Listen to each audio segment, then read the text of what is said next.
काल रात्री अत्यंत गंभीर घटना घडली।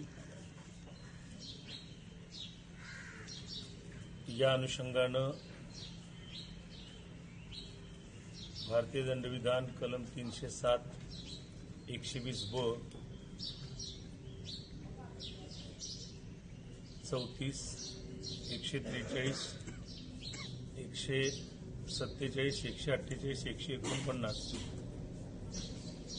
सहकलम 30 शस्त्र अधिनियम या अंतर्गत गुन्हा दाखल करण्यात आलेला आहे। जखमीवरती अग्निशस्त्रातून गोळ्या झाडल्यामुळं हा गुन्हा दाखल करण्यात आलेला आहे। काय नेमकं कारण होतं का पोलीस लगेच्या आतमध्ये या ठिकाणी झालेले कशाला त्यांना बोलवलं, कशावर नाही घडलं? नाही, मूळ घटना ही द्वारली गावातील एक जमीन आहे। त्या जमिनीच्या अनुषंगाने असलेली वाद या बाबतीत आहे। ही जमीन ही एकनाथ जाधव या कुटुंबियांची आहे आणि हे मागासवर्गीय दलित बांधवांचं कुटुंबीय आहे। तर त्या जमिनीच्या अनुषंगानं जुनेच वाद आहेत। त्या वादाच्या अनुषंगानं ही घटना घडलेली आहे। सर, याच्यामध्ये किती राऊंड फायर करण्यात आलेले आहेत आणि महेश गायकवाड किंवा यांना आपल्या इकडे कशाला, म्हणजे दोन्ही एकत्र कसे आलेले या ठिकाणी? नाही, मी यापूर्वी सांगितल्याप्रमाणे द्वारली येथील जमिनीच्या अनुषंगानं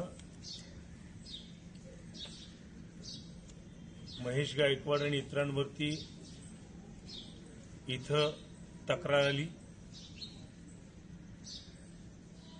त्या तक्रारीच्या अनुषंगानं दोन्ही गट इथं एकत्र आले आणि त्या दरम्यान इथं आमदार श्रीयुत गणपत गायकवाड हे सुद्धा आले।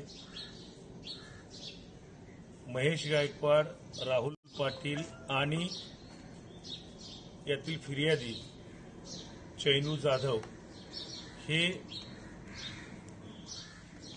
पीआय यांच्या चेंबरमध्ये बसलेले असताना तिथं आमदार श्री गणपत गायकवाड यांनी अचानकपणे उठून फायर केलेला आहे आणि त्यावेळेस श्रीयुत महेश गायकवाड आणि श्री राहुल पाटील यांना गोळ्या लागल्यामुळं ते जखमी झालेले आहेत। नेमक्या किती गोळ्या लागल्या याच्या अनुषंगाने तपास सुरू आहे, परंतु आतापर्यंत 6 गोळ्या या जखमींच्या शरीरामधून काढण्यात आलेल्या आहेत अशी प्राथमिक माहिती प्राप्त झालेली आहे। आणखी सर्जरी आणि उपचार सुरू आहेत। ज्युपिटर हॉस्पिटलला जखमींना ऍडमिट केलेलं आहे आणि त्यांच्या उपचाराच्या अनुषंगानं डॉक्टर शर्थीनं प्रयत्न करीत आहेत। याबाबत अटक किती जण आहेत? काय म्हणले? अटक किती जण? आतापर्यंत एकूण 3 आरोपींना अटक केलेली आहे। यामध्ये आमदार श्रीयुत गणपत गायकवाड, त्यांच्या सोबतचे दुसरे फायरिंग करणारे आरोपी हर्षल केने आणि तिसरे एक आरोपी आहेत